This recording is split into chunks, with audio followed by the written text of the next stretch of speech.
Hi guys, welcome to my studio. Today I'm going to take you through the process of creating an original painting from start to finish. I'm starting a project with two of my new pals, or mates as they would say, Anstead and Mike Brewer, and today I'm doing the first painting for their new Wheeler Dealer collection. So I've got my frame already put together, and the next step will be to stretch my canvas. The canvas that I like to use is this heavy duty number 10 cotton duck with 3 coats of gesso. It has a lot of tooth, meaning it's a rough surface and it really grips the paint, and you can hear how rough this is. This canvas is perfect for my painting style because I don't have any halftones in my paintings. And it also allows me to put lighter colors over darker colors. So for instance, I can take a light gray paint, put it on a dark blue paint, and the blue won't show through. So I got my frame, I got my favorite canvas. I'm going to stretch this and I'll see you in a little bit.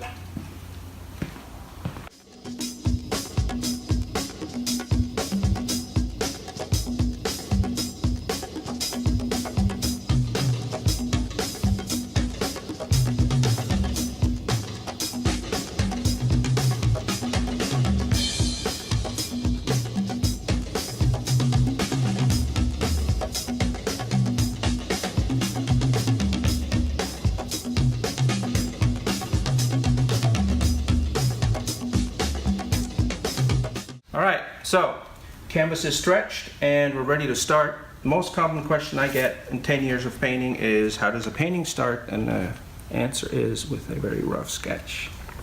I went to see Mike and Ant in the studio, and we decided that the Cosworth with the third wing would be the first car we would feature. I go through a couple of versions of these sketches, improving the line quality, picking the lines I want, eventually put it in a computer. Improve the line quality, and what's great about the computer is you can set your type and move it exactly where you want it. So that's actually what we're going to paint here today. Next question I always get is, what kind of paints do I use? I use acrylic paints only because they're water-based. My grandfather and my uncle, they were both painters. I'm the 4th generation fine artist. So they used oil paints and their studios smelled like turpentine, and I just can't be around turpentine for 12 hours a day. So the brands I use are Golden, Liquitex, and a Swiss company called Büsner.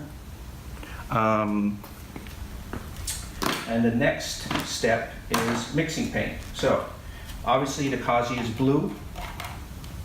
And if you can see this, that's going to be the paint that I'm going to be using for this. Before I actually start, I just quickly, on the same type of canvas, try out my paint just so I can see that I like the hue and I get the coverage that I want. If you can see this looks pretty good. Maybe just a hair of blue. I have a lot of pre-mixed colors because I mix all my paints. I never use them just coming out of the tube because they're never exactly what you need. And especially with car liveries. So for instance here, golf blue, or I actually used this last week, papaya, McLaren. So I have a lot of pre-mixed paints. This paint for the Kazi here is actually a combination of Rothman's Porsche blue and the dark blue in Martini. So for you motorsports fans, you know exactly what I'm talking about. All right, so this looks pretty good, and it covers, so that's what I'm looking for. So, ready to start.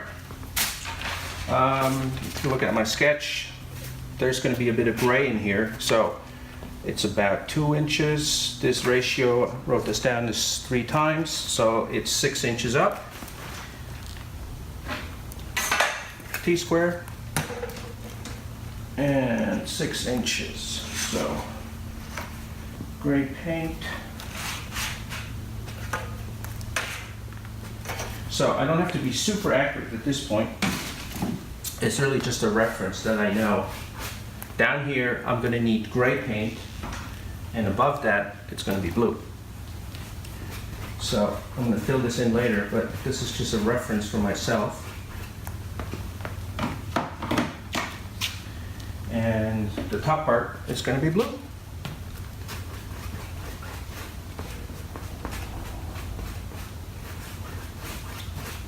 So I'm going to fill this in, and I'll see you in a little bit.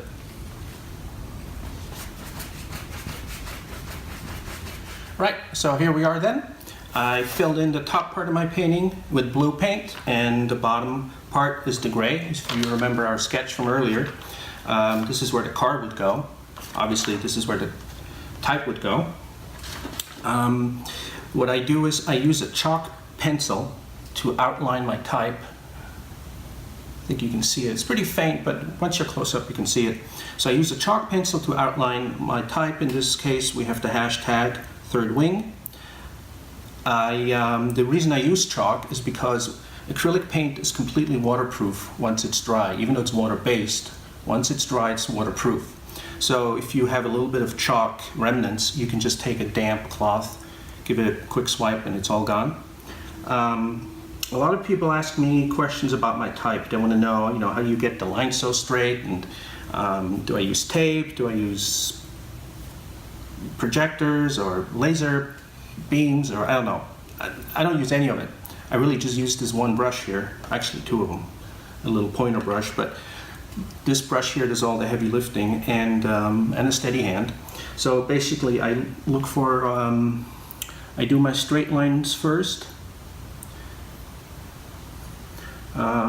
One thing I've noticed that helps me is if I don't drink coffee anymore, just because I noticed that I used to drink a lot of espresso, and my hands would start to shake after a while. So I stopped drinking coffee. I guess that's just a small sacrifice that you have to do for your art.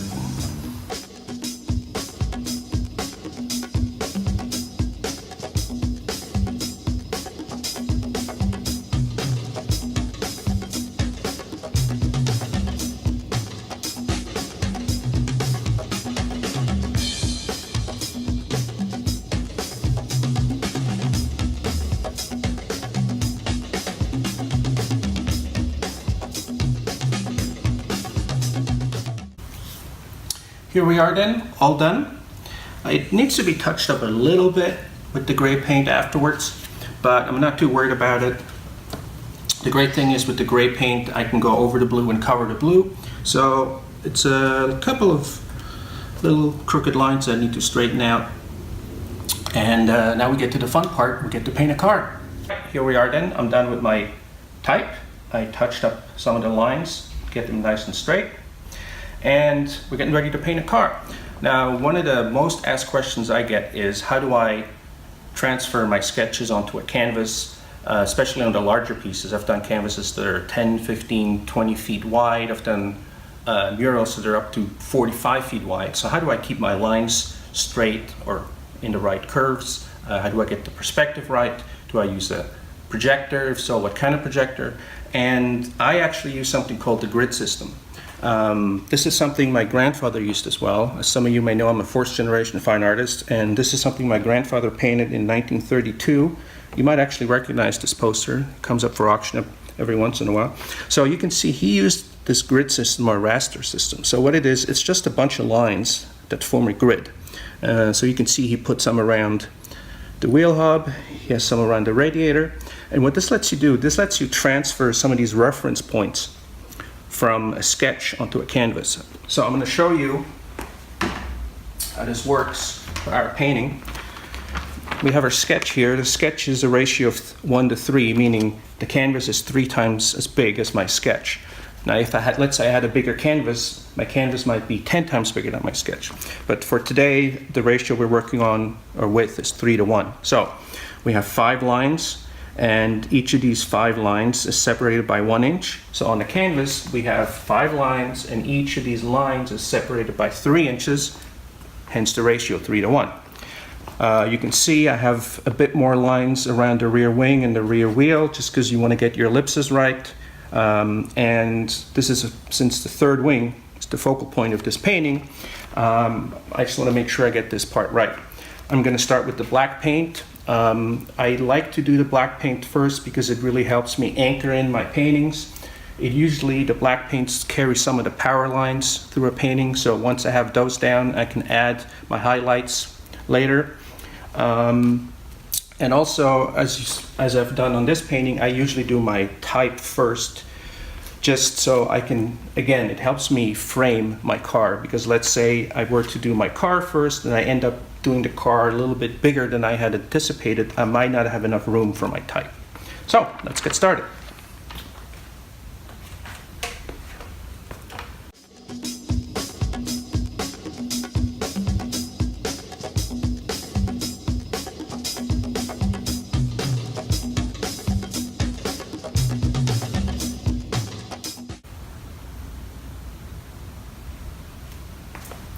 So, I got my black paint down, and you can see the composition starting to come together.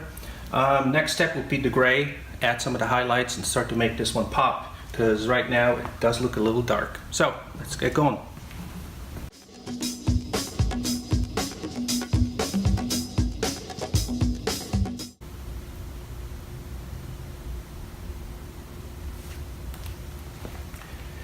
Here we are then. Gray is pretty much done. It's really starting to come together. So you have the three wings, highlights in the wheels, in the windows. The next step is actually one of my favorite ones when I paint, and that's adding the white highlights. I'm always amazed at how little white it takes to really make these paintings pop. So, and then I'm also going to add a little bit of color for the rear lights and maybe also in the wheels, just to make sure that we get these OZ wheels across. And yeah, let's finish this up.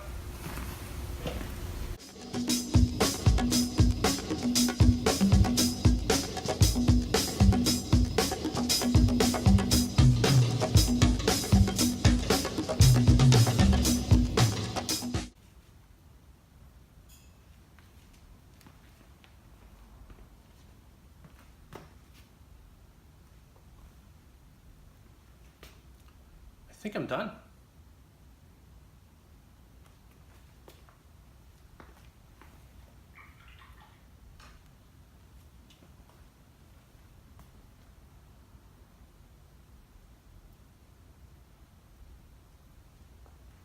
Yeah.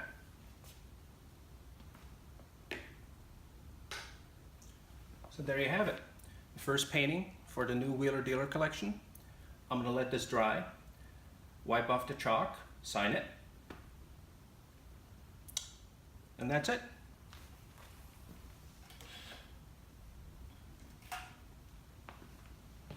All right, you made it to the end. Here's the finished painting. We're going to photograph this now, and before you know it, you'll be able to find it on official Wheeler Dealer merchandise. Thanks for watching. If you have any questions or thoughts, leave them in the comment section. I'm off to my next painting, and I'll see you next time. Ciao.